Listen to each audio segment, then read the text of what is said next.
It's Tuesday on Daily Delivery. I am Michael Rand. Glad to be back for another day. Hope you guys are having a good one out there as well.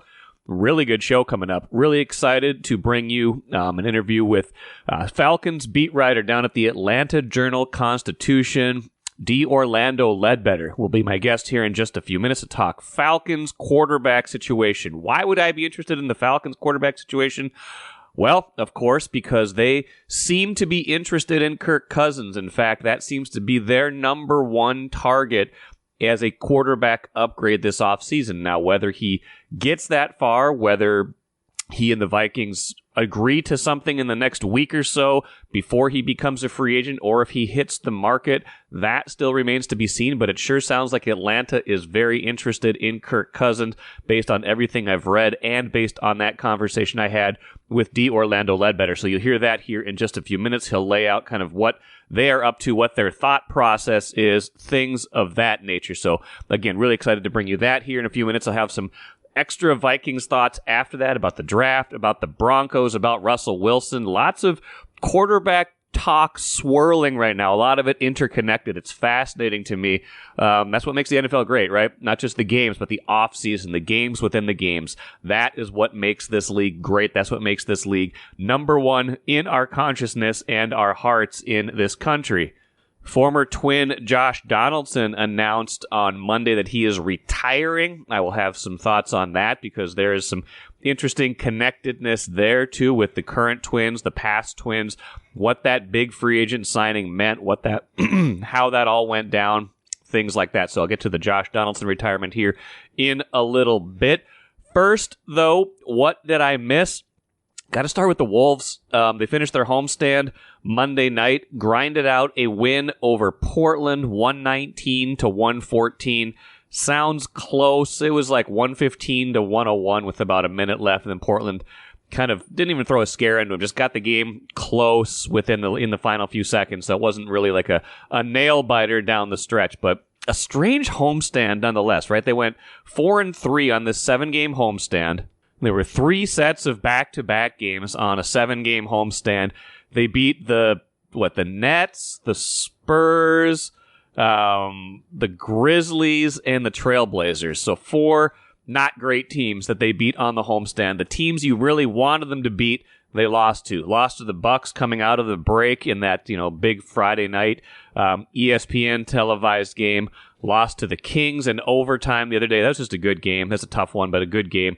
And then lost to the Clippers on Sunday, 89-88. So the games against the contenders, they lost. The games against the teams that are below them, far below them in the standings, they won. But 4-3, you want them to win the games they're supposed to win at the very least, so you can't quibble with that, right? You last year that was our qualm with them. Our big qualm was that they didn't win the games they were supposed to win, so we can't then say, well, you only beat the teams you were supposed to beat. But still, there's a little bit of a dissatisfaction. I think that even came through in Chris Finch, head coach Chris Finch's comments after the Portland win last night. Let's play a little bit of that right now to kind of set up the rest of what I want to talk about. We needed to win. Finish the homestand. Wasn't quite the homestand we wanted, but finish a win. Now it's a 20-game sprint.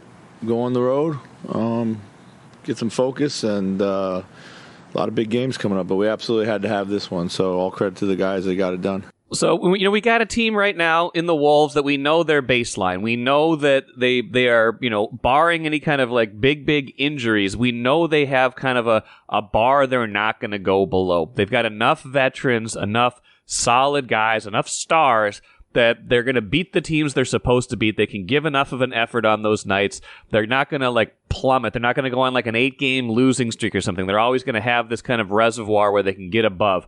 What we haven't seen, I think, for a long enough stretch, really since the first 20 or 25 games of this season, is them play at a really high level for a really long time, that they're beating the best teams consistently, things like that. They've had good wins. I'm not saying they haven't had good wins since then. I'm saying their level hasn't seemed to be quite as high as it was since the beginning of the season, when they were turning some heads, when they were like 16-4. Everyone's like, what's going on with the Wolves? These guys are really good all of a sudden.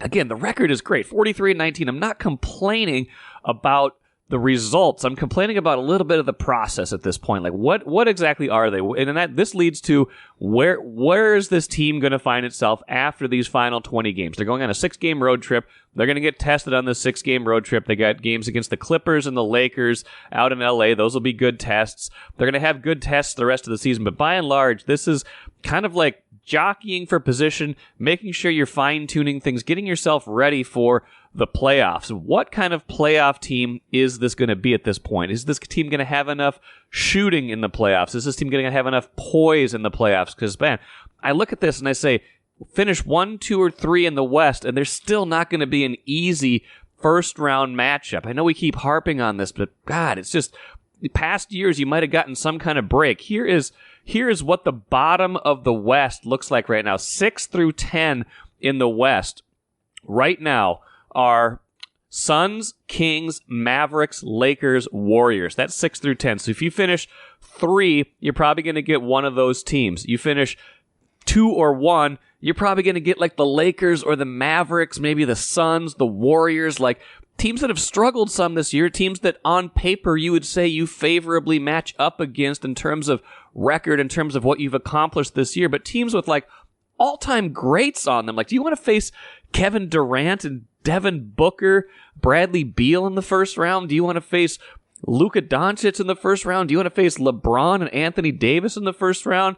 Do you want to face, Steph Curry in the first round? Like, that is going to be hard. I know we're getting way ahead of ourselves. I know these are good problems to have. I'm just saying, like, I still look ahead to this potential first round matchup with some trepidation, especially if they're not playing as well as they could be. Now, this does mean, though, that home court carries some weight. It is important. They are back in the top spot by half a game, thanks in large part to the Lakers beating the Thunder last night. D'Lo had a big game for the Lakers. Funny tweet when I tweeted about D'Lo, maybe making us say, said D'Lo is having one of those nights that almost makes you forget about all the bad ones. My neighbor Tom tweeted at me, first time a D'Lo game pushed the Wolves into first place. That is a great line. Wish I would have thought of that myself, but all credit to Tom on that one. That is a great line. Yes, and I was joking too. Like, all that one good D'Lo game does not make you think, man, what if they still had D'Lo? I know he would make some shots for him, but he was not the fit. The Conley, Nickeil Alexander-Walker trade, the second round picks, that was a steal, a fleecing for the Wolves. Maybe it helped the Lakers to some regard, but back on track. I'm just saying, like, what is this team? I think they need to reestablish a certain identity over these last 20 games to make you feel better about where they are going into the playoffs. And hopefully I'm going to try to get Chris Hine on a show later this week. He doesn't know that yet, but I'm trying to get Chris Hine on a show later this week to talk more about this, to talk about kind of the 6-game road trip, kind of where this team is. Just kind of some weird stuff, like Ant leaving the game at halftime the other day, missed the start of this game. He was late. Finch didn't have any idea why he was late, said you have to ask him. Just some weird little things, like not 5-alarm bells, not like blaring warning signs, just like fine-tuning things over the last 20 games that I think you want to see this team do if you are going to feel good about the first round, the second round, and beyond. Grand Casino would like to take a moment and salute the true football fan. The passion, the hope, the anticipation, that incomparable feeling of winning. Grand Casino would also like to take a moment to remind you that you can find all that anticipation, thrill, and winning at Grand Casino. Grand Casino, let your story begin. I am very happy to have D. Orlando Ledbetter, Falcons beat writer for the Atlanta Journal-Constitution, on with me today. Figured this is as good time as any to talk a little off-season football with you, D. Orlando, because kind of in that, like the in-between space now. The combine is over. They can't do free agency for another week, but there's a lot of chatter about Kirk Cousins. That's not limited to Minnesota. We keep hearing that the Falcons might be interested in him if he gets to free agency. What is your sense of where Atlanta is in their quarterback search? Yeah, Michael, thanks for having me on the podcast. And the Falcons are, at that stage where they got to upgrade the position, and their plan is to leave no stone unturned. And if you've been covering the NFL for a while, there's a rhythm to the off season. And right now, after the combine, the free agency period is up. You have the legal tampering period first, then the free agency period, where teams are deciding, hey, we're going to keep this guy, or no, hey, we're going to let this guy go, and we're going to go after, X, Y, and Z player. So the free agency trade period is up first, and that's where they'll look for their quarterback first. And if they don't get him there, then you move on to, can I make a trade? Can I draft somebody? And that's where they are right now. We heard a lot of chatter at the combine. I think the early chatter was, hey, like the Falcons might like Justin Fields quite a bit. It sounded like a deal, like a trade for him was maybe going to materialize at some point. And then you kept hearing, no. They would prefer Kirk Cousins if he gets to free agency. Do you have a sense of like what their preference even is in a perfect world where they could just pick any quarterback aside from, hey, they have the number one pick and they can take Caleb Williams? Like in a realistic perfect world, what are the Falcons looking at? Yeah, realistically, if Kirk Cousins is available, he automatically goes to number one on their board. He's an established quarterback. They feel that with the offensive weapons and the offensive line, that they would be attractive to a veteran like Kirk Cousins if he comes on the market. If he doesn't, then, perhaps Justin Fields is your best candidate to trade for. If Russell Wilson comes on, then you're on to him. So it's a group of four that we're starting off with. Kirk Cousins, Justin Fields trade, Russell Wilson release and sign, and then the fourth one is Baker Mayfield, who had a good year at Tampa and is up for a new contract. And he was with Raheem Morris and Zach Robinson with the Rams briefly in 2022. So that's the first group of four. And then, we will proceed on to the draft. If you strike out there, then you're looking at the draft and you're picking 8. And nobody's, you got to, hey, we trade up, mortgage the future to go get Caleb Williams or Jaden Daniels or Drake May.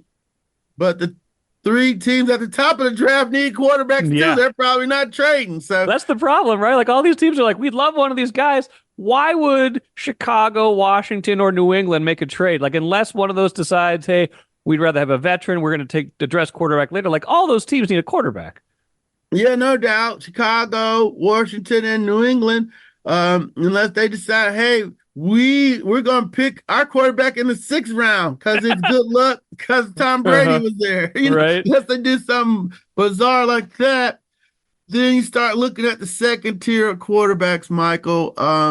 And in that group is J.J. McCarthy, Michael Penix from Washington, and Bo Nix from Oregon. He's in that group of the second tier of quarterbacks. And then you got to start looking at outlier candidates. And one of my favorites is Spencer Rattler, the quarterback from South Carolina. He was the number 1 quarterback coming out of high school in 2019.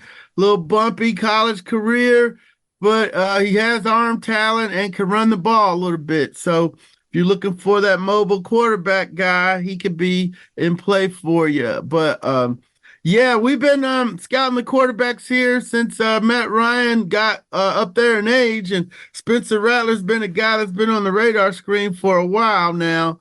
They're in a pretty bad spot with the quarterback situation, and they got to get the evaluation right this offseason. Why is it that you sense that Kirk Cousins would go to number 1 on their board if he was available? Is it the stability? Is it the known commodity? He's going to be expensive. Like what about him fits there that you think he's number 1 on their list if he's available? Well, they've said, hey, we want a processor. We want a pro quarterback who can distribute the ball. We want a trigger man. And in my parlance, trigger man is not a guy that's running for 1,000 yards. So that's not Justin Fields. And the fact that Kyle Smith and Raheem Morris were in Washington with Kirk Cousins. They know exactly who he is. As a young man, now he's 35, so he's grown, and everybody saw what he goes through to get ready on the quarterback show. And even people, if you didn't like him before that show, you certainly did afterwards. So there's some connections there. And I haven't brought up the wife being from Georgia as one of the other connections. Didn't he get married there? I think he got married in Georgia. I think he got married in Alpharetta, and she went to UGA. And, also there's some Kohl's department stores here. So can't underestimate that Atlanta would be attractive for the Cousins family. It's fascinating, right? Like at a certain point, it seemed like Minnesota, it was likely that he was going to come back here. I'm still not sure where we're at now. I mean, Minnesota still has a week or so to kind of like come up to a certain spot where he would stay here, but it feels like the Falcons are prepared, or at least prepared in that kind of tampering window, the legal tampering window, before Minnesota has to make a decision to make him a pretty good offer, it would sound like. Yeah, they made a point, and I just got back from the combine. They made a point at the combine. It's like, hey, we got money. Yeah. We got money. If we have to go do something, we got money. If we, they said, Raheem said, I got plan A, B, C, and D, and hey, plan A is we got money. So I don't know what Kurt would want. We've known that. I was talking with Solomon Wilcox. He's like, hey, he doesn't want to break the bank. He just wants to guarantee. Right. So, and that's secondhand. That's not his agent or anything, Mike McCarthy. So they certainly have enough to put together a deal that would be attractive to Kirk. But I think they would still draft a quarterback because he's 35 and he could ride in the saddle for 2 years, 3 years, or however long he's here, and then train the quarterback. And now you got a transition plan, and you look like you got a formula for success, which, the Falcons have fallen on hard times, 6 consecutive losing seasons, and they're trying to put it back together here. The success they had under Dan Quinn, going to the Super Bowl, losing, getting back to the playoff the next year, and then ever since then they've been on hard times and haven't gotten it turned around. But yeah, getting a quarterback is key to that whole master plan.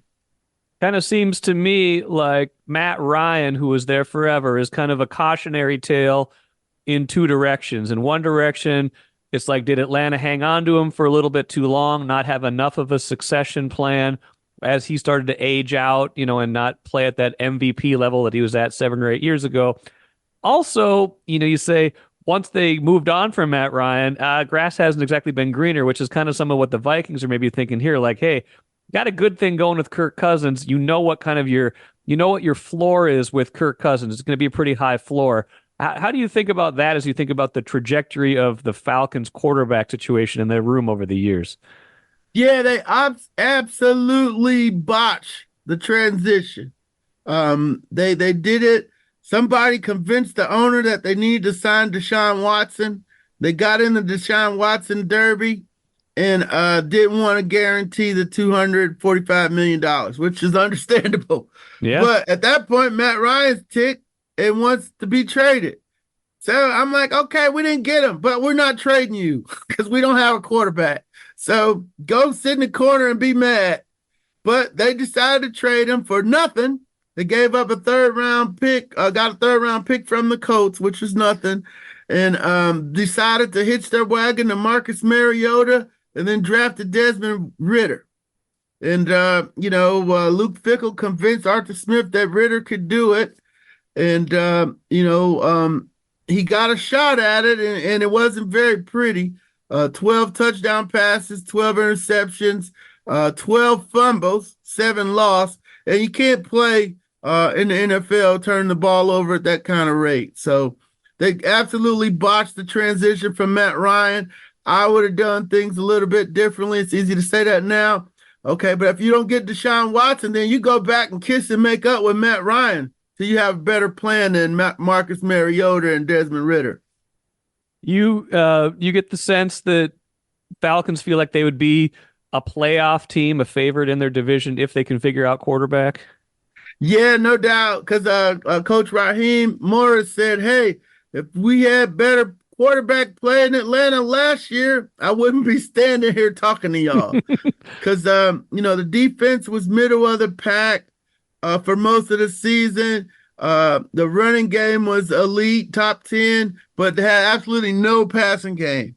So if you add a passing game to the running backs that they have, Bijan Robinson, Tyler Algier, just even a middle of the road running game, not passing game. You just got Drake London. You don't even have two other receivers, but just 200 yards a game, and you're 10-6, 10-7, and you're in the you're in the contention for the NFC South title. So yeah, Kirk Cousins would be expected to elevate this current roster to the playoffs and to the top of the NFC South, where the top quarterbacks are Derek Carr and Baker Mayfield right now. Well, that's interesting because I think Minnesota fans, those who are frustrated with Cousins, are kind of tired of, competing but maybe not being great every year. But when you've missed the playoffs for 6 straight years, the thought of going to the playoffs, at least having some stability, at least a little bit of a bridge, a 2 or 3 year credibility bridge, starts to sound a lot better, doesn't it? Yeah, no doubt. And, the fans are coming back. They're getting excited about, the defense and the Falcons playing, at least being in the games now. Kirk Cousins would give them some credibility, street cred down here. And, certainly Justin Fields will do the same. But, yeah, they definitely have to upgrade at the quarterback position. And Kirk Cousins is clearly the best one that could be available on the open market. Couple more things for you, D. Orlando Ledbetter, enjoying this conversation, Falcons beat writer for the Atlanta Journal-Constitution. What other chatter were you hearing at the Combine? I know what all of our guys are hearing. What else were you kind of picking up as you were down there? Yeah, well, we have to approach it on 3 different levels with the, how the Falcons are doing. The University of Georgia's major flex power in the CFB right now. Right. 2 back-to-back national champs. So they had 11 kids there. There's a lot of Georgia kids there every year. We had 35. So, had to concentrate on the Falcons, University of Georgia, and the local players while we were at the Combine. But yeah, a lot of things you're hearing are, restart. Dan Quinn going to Washington. A lot of people were interested in that here. And, the trade rumors, what does it take? How much money would it take to sign Kirk Cousins? 30, 40, 25, whatever that is. You're hearing a lot about that. Minnesota, we listened to the general manager speak and, saying they're negotiating and they hope they could find a place in the middle. So if they can't find a place in the middle, that's good news for the Falcons. That was our takeaway from that. Brock Bowers, the big tight end out of Georgia, didn't work out. So, is that going to affect him? A lot of teams have found tight ends late in the first round, second and third. So that might hurt his status.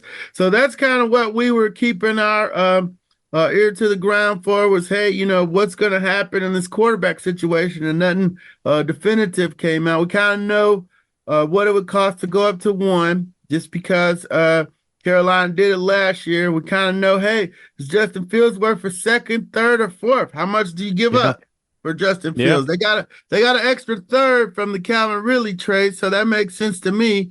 But if the Bears try to hold out for a 2nd, then you might say, hey, we can move on to Russell Wilson.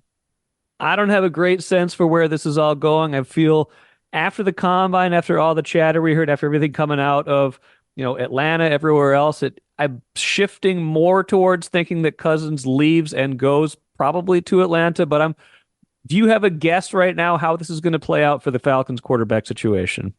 Yeah, no, I just got it in stages. It's like, okay, if the Cousins comes open, that's easy. You get it. Okay, if he doesn't come open, all right, what do I give up for Justin Fields? Okay, I'm not, I'm indifferent on Russell Wilson and Baker Mayfield. So then I go to the draft. And I'm like, okay, do I love J.J. McCarthy or Michael Penix? Or then you're back in the same boat with Ritter and Mariota at that point. Do I trade up and get the which one of them do I like? Do I like the arm thrower with the great arm talent of Caleb Williams? Do I like the runner of Jaden Daniels? Or do I like the traditional drop back guy and Drake May? And they seem like a traditional drop back guy. a drop back team. They want a Matthew Stafford, that type of processor and trigger man. So I could see them if somehow New England decides that, hey, we're going to get out of 3, and the Falcons believe Drake May is there at 3. I'm thinking that's an option for them. So that's kind of where I got it going in stages, Yep. As opposed to with the rhythm of the offseason, as opposed to, hey, Justin Fields, hook or crook. It's not going to go down like that. It's going to go down in stages, and that's what they've said with their comments about plan A, B, and C, and D. And I'm thinking if they get to plan D, they're not going to be real happy. No, nobody is. You got to have a plan D. But plan D. Nobody wants to get to that. Well, no doubt, Michael. Well, we'll all be watching it, reporting it along at the same pace, I would imagine. D. Orlando Ledbetter, Atlantic Journal-Constitution, thank you so much for joining me here today. Good luck with your coverage. Good luck with the rest of the offseason, and hopefully we'll chat again down the road. Sure, Michael. Thanks for having me on the Star Tribune's podcast, and say hello to my friends, Maria Reeves, Lavelle Neal, and all the good writers up there at the Star Tribune. I absolutely will do that. Thank you so much. It was a pleasure. All righty, Michael, take care. That was fun, wasn't it? D. Orlando Ledbetter. I did not know who he was before a few days ago, but I was like, I should try to have a Falcons writer on this show. So I started doing some research, found him with the Atlanta Journal-Constitution, reached out to him. He got back to me right away. Could not have been more gracious, could not have been more easygoing in terms of setting this up. Good guy. Just really enjoyed talking to him about the Falcons quarterback situation. Hope you guys enjoyed that as well. What a complicated thing this is. Just like I said, at the start of the show, I want to bring the Broncos into this because I feel like the Broncos, as much as the Falcons are intertwined with the Vikings, the Falcons have a higher pick than the Vikings. They could decide to go the draft route, although that seems like that's their fallback plan.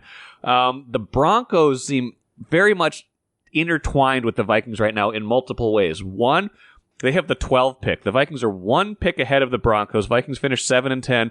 Broncos finished 8-9 last year. Imagine if the Vikings had won that game against the Broncos. Remember, the Vikings were 6-4 playing the Broncos. It was a primetime game. They had a huge first half. Then the Broncos come back and take the lead on them. Russell Wilson leads them on a drive at the end to win the game 21-20. That was the beginning of the end for the Vikings. They were 6-4 going into it. They finished 7-10, lost 6 of their last 7 games. The only win in there was that weird 3-0 game out in Vegas. So that was the beginning of the end. If they had won that game and everything else had been equal this year, the Broncos would be picking ahead of them. Why is that important? Well, because the Broncos are also now in need of a quarterback because they have dispatched Russell Wilson like they have talked about, like they intended to. They have just cut ties, taken a ton of dead money, paying him a ton of money this year, which is important. We'll get to that in a minute. Paying him a ton of money not to be on their roster just this year, just saying, you know what? We need to move on. We need to make a change. They are almost certainly going to draft a quarterback. They're going to be trying to move up. But as of right now, at the very least, the Vikings 1 spot before the Broncos in the draft, holding a certain trump card, a certain power before anything happens in terms of, hey, if the Vikings want a quarterback, if they both want J.J. McCarthy, for instance, the Vikings are in a better spot to get him ahead of the Broncos right now. Where else does this come into play? Well, you keep seeing this idea now, and even before Russell Wilson was officially released, you keep seeing this idea that the Vikings could be a player for Russell Wilson if Kirk Cousins leaves in free agency. And before I was like, how does that make sense? Like Russell Wilson, isn't he going to command a lot of money in free agency? Well, what you keep seeing is that maybe not. I'm reading ESPN, I'm looking at this, and they're like, he might play for a minimum contract in 2024 if he thinks he can be a starter somewhere, kind of reset his value, get another contract, because he's already making tons of money from the Broncos. So if you could imagine that, if you say, okay, Kirk Cousins walks, they have to pay, they have all the dead money from Kirk Cousins on the books in 2024. But if you can get a mid-tier quarterback at a low-tier price for 2024 and pair him with a rookie, and then just have that as a 1-year deal where then you're going to hand it off to that rookie when he's a second-year guy in 2025, that could be a pretty interesting scenario to keep you competitive in 2024. Like, would you rather have 2 to 3 years of Kirk Cousins plus a quarterback you drafted right now, or would you rather have 1 year of Russell Wilson and then hand over the keys to that rookie in the second year? I think I might rather have the second one. I'm not saying I'd rather have Russell Wilson than Kirk Cousins. I think Kirk Cousins is a better quarterback at their stage of their career. But if I'm talking about overall roster building, if I'm talking about what makes sense for kind of building this bridge to the future, if Kirk Cousins really wants a multi-year deal, it doesn't really line up or align with the idea of drafting a quarterback this year in the first round. I know that's worked out for the Packers. That's really the only team that you can think of that doesn't try to kind of capitalize more on the rookie scale contract that you get from these young guys. So keep an eye on the Vikings and the Broncos and how their fortunes are linked this offseason. And if, like the Orlando Ledbetter and I talked about, if Kirk Cousins gets to free agency, signs with the Falcons, which is entirely possible at this point, would they be in the market for Russell Wilson? Would that be a one-year fit for the Vikings? Royal Credit Union's Smart Checking accounts offer no monthly fees and no minimum balance. Enjoy financial freedom when you open your Royal Credit Union Smart Checking account online at rcu.org/go-checking. Insured by NCUA. Let us finish with the cooler. Like I said at the beginning, Josh Donaldson, longtime Major League Baseball player, MVP 1 year, signed with the Twins before the 2020 season. What a weird time, right? The Twins were coming off their Bomba Squad 101 win season in 2019. You're like, okay, they need pitching. They need to add more pitching to this mix. Instead, they add more power. A 4-year, $92 million contract for Donaldson, the third baseman. Then, of course, COVID hits like a couple months later. The season is truncated. Donaldson only played like half of the 60-game season. Plays for them in 2021, has a pretty good year, like decent production, but the fit was never right. Like for the price, the fit just never felt right. It just felt like he was such a polarizing personality, like sometimes good, sometimes bad. I know he had the game where he got ejected for showing up at the umpire. That was not good. The Twins were right in the middle of trying to secure playoff spot, win a game that was important to them, things like that. He was, right at the forefront of taking on the pitchers who were using the sticky stuff. Like sometimes his quotes were just so good that you loved it. And sometimes I think he rubbed teammates the wrong way. There was definitely some polarization, shall we say, within the Twins organization on how they felt about Josh Donaldson. So they end up trading him before the 2022 season, right? Remember, they trade him to the Yankees. They get Gary Sanchez. They get Gio Urshela. They get that back. What an interesting kind of full circle moment it was, because I think if you looked at it, you say that signing originally of Donaldson was maybe one of the more curious ones of the Derek Falvey era. I know that you want to take big swings. You think, hey, not every free agent is going to want to come here. Not every free agent is going to be, saying, hey, bring me to Minnesota on a long-term contract. It just never felt like the fit was perfect. It's not, like I said, I'm not saying he had a bad Twins career. He played 163 games here for someone who had such a lofty contract, because the truncated season, the full season in 21, and then got traded 2 years into that deal. Played 163 games for the Twins, 32 homers, a 355 on base, and a 474 slugging, 829 OPS, 128 OPS plus. He hit well here. People might forget that, but he hit well here. The fit wasn't great. They trade him. That paves the way, folks, for them to sign Carlos Correa in 2022. I don't think there's any way they sign Carlos Correa in 2022 if they've still got Josh Donaldson on the books. I don't think there's any way they sign Carlos Correa long-term in 2023, maybe, if they still have Donaldson's final year of that contract on the books as well, because that would have taken payroll way, way high. So think about that. Think about Josh Donaldson. Think about how the fit didn't work and how Derek Falvey kind of got out of that box, got out of maybe one of the mistakes he made by getting rid of him at the right time, selling at the right time. He had his final years with the Yankees were not nearly as productive as they were with the Twins. His last 2 years in the majors, not nearly as good as they were with the Twins. He had an OPS with the Yankees of 678, still hit some homers, but he was injured a ton. Just didn't quite give them what he gave the Twins. So the Twins sold at the right time, got into the market at a weird time, and that paved the way, I do believe, for the Carlos Correa signing. That will do it for me today.